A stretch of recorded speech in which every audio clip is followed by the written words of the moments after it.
Artigo 5 da Constituição Federal. Inciso 6. É inviolável a liberdade de consciência e de crença, sendo assegurado o livre exercício dos cultos religiosos e garantida, na forma da lei, a proteção aos locais de culto e às suas liturgias. Inciso 8. Ninguém será privado de direitos por motivo de crença religiosa ou de convicção filosófica ou política, salvo se as invocar para eximir-se de obrigação legal a todos imposta e recusar-se a cumprir prestação alternativa fixada em lei. A primeira mensagem de Jesus, ela foi, vamos dizer assim, ela tem duas orientações. Arrependei-vos, sim, arrependimento. Dê uma segunda olhada, olhe para vossas vidas. O reino de Deus está próximo. Ó, reino. Não é o rei só que está perto, mas um reino, né? Ou seja, maneira de viver, uma organização, leis. Está próximo. E crede no evangelho. Aí que tá. Arrependam-se e creiam no evangelho. Então, se você não crê no evangelho, a sua fé em Deus ela vai ser pela metade. E no reino de Deus, a fé pela metade não funciona. A fé ela tem que ser específica. Fé em Deus. E ela é completa. Então Jesus falou: arrependei-vos e crede no evangelho. Então, muitas vezes, as pessoas alegam crer em Deus, elas vão para a igreja, oram, buscam a Deus, né? Porém, elas não creem naquilo que Deus manifestou no Evangelho. Em coisas simples, às vezes. Às vezes nem acredita que Deus se importa com coisas simples. Já começa aí. Né? Nem acha que Deus se importa com uma pequena atitude. Esses tempos saiu uma mensagem do Pensador, né, que fala das atitudes ínfimas, que parece que são ínfimas, mas que na verdade são supremas. O que é isso? Aquilo que a pessoa que diz crer em Deus, né, alega crer em Deus, ela desconsidera como algo que é pecado. Então, o sujeito vai trabalhar, ele tem uma empresa, ele vai para meios escusos, né? Pequenas malandragens, pequenas mentiras e tudo mais. Por quê? Porque ele vê como ínfimo isso, mas na verdade é supremo. E muitas vezes a bênção de Deus não alcança a vida dele. Tem pessoas que elas ficam tanto nesses tipos de pensamentos, de pecados, que o sobrenatural de Deus não opera na vida dela. E ela fica até chateada e até não crê. Às vezes uma pessoa que você vai chamar ela para orar, vamos orar sobre tal situação. Ah, orar, sabe? Ela não vê. Ela procura às vezes uma solução natural, manipular uma situação para alguém ajudar ela. É, é, é, dinheiro vai resolver o problema, né? Ah, eu tenho dinheiro, o dinheiro resolve, né?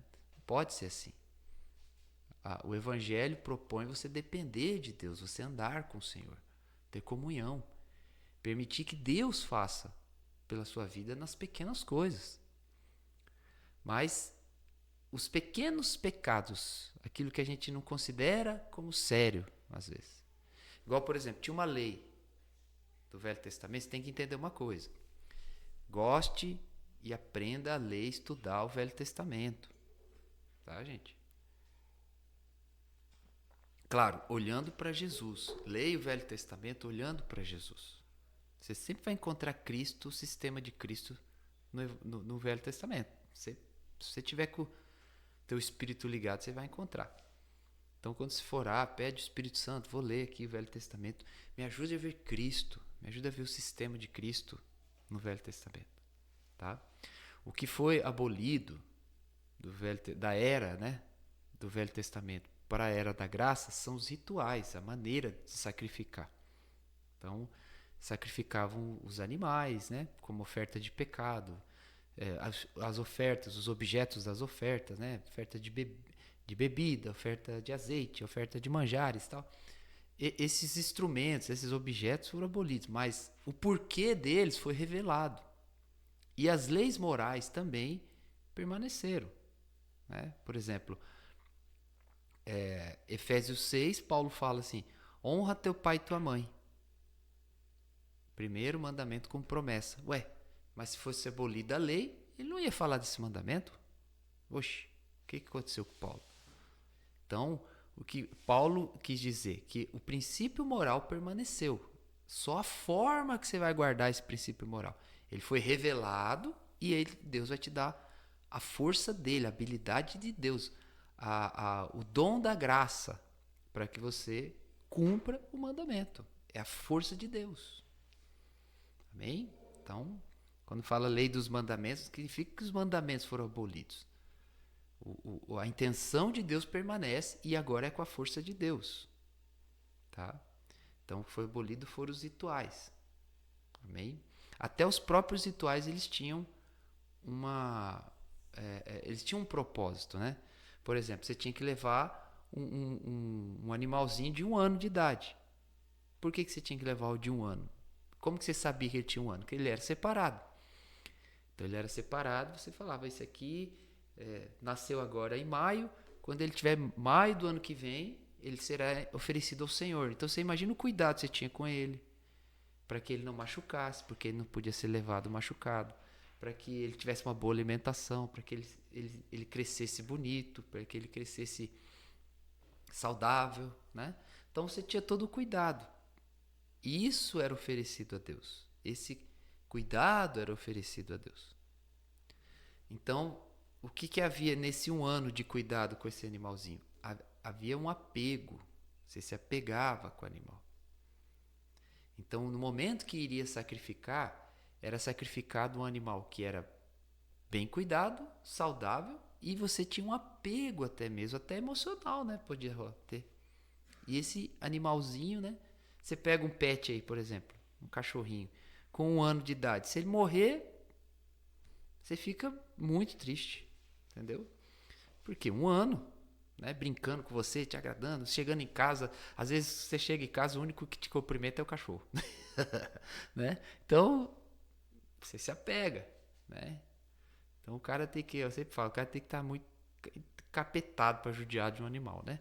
Mas tem gente para tudo, né? Mas Jesus liberta, se o cara deixar. Mas está lá, era o apego. E esse animal que se apegou com ele, que cuidou dele, que protegeu ele, esse era entregue a Deus. Então, Deus não estava olhando para o bichinho que tinha que matar. Deus estava olhando para o cuidado, o apego, e por quê? Isso era um sacrifício a Deus. Ou seja, somente o Senhor era digno. Eu só renunciaria tudo aquilo por causa do meu Deus, reconhecendo que o Senhor é mais, que eu devo adorá-lo, que eu devo amá-lo acima de tudo. Que bênção, né? Ou seja, tinha que ter 1 ano de comunhão com o bichinho para entregar para Deus. O poder da comunhão. Se morre o pet, você sente profundamente, né? Você sente na emoção. Mas aí você vê lá no jornal, criança de 8 anos é esfaqueada e morre no hospital. Você, tá, vira a página, né? Então, tô falando que você tem que ficar chorando por toda notícia que você vê, mas você vê o animalzinho e uma criança de 8 anos. Quem tem mais valor? Mas por causa da comunhão que você tem, você sente do animalzinho, não sente da criança. Então, isso é o apego. Então, você tem que se apegar ao Senhor. Se apegar com Deus. Ter comunhão com Deus. Conhecer Deus. Porque Salmo 91 fala, porque a mim se apegou com amor. Eu resgatarei, eu protegerei, eu vou mostrar minha salvação. Ou seja, as coisas de Deus são mostradas àqueles que se apegam a Ele.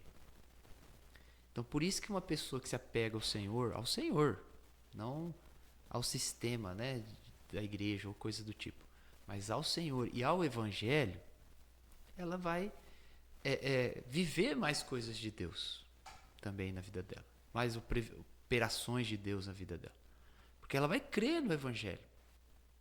Então entenda que o Evangelho é o próprio Senhor. Cristo é o Evangelho é Cristo. Ele é o próprio Evangelho, o Evangelho é o próprio Cristo. Então, quando você lê, voltando, né, que eu estava falando, chega no Velho Testamento e fala assim, quando você contratar uma pessoa, o camarada que vai trabalhar, o empregado, você tem que pagar a diária no mesmo dia. É um princípio moral, porque aquela pessoa trabalhava pela diária, não podia pagar outro dia, tinha que pagar no mesmo dia. Era um princípio moral que Deus queria levar o povo ao quê? A pensar no próximo, a entender a necessidade da pessoa, a cumprir o que foi combinado. Então, ou seja, isso mostra que no caráter de Deus, Deus se agrada dessas coisas, de princípios morais, de justiça. Então a gente tem que ter um coração onde Deus opera em nós, através de nós, para que a gente viva essa justiça, transmita essa justiça e viva no dia a dia. Isso dá bom testemunho do Evangelho.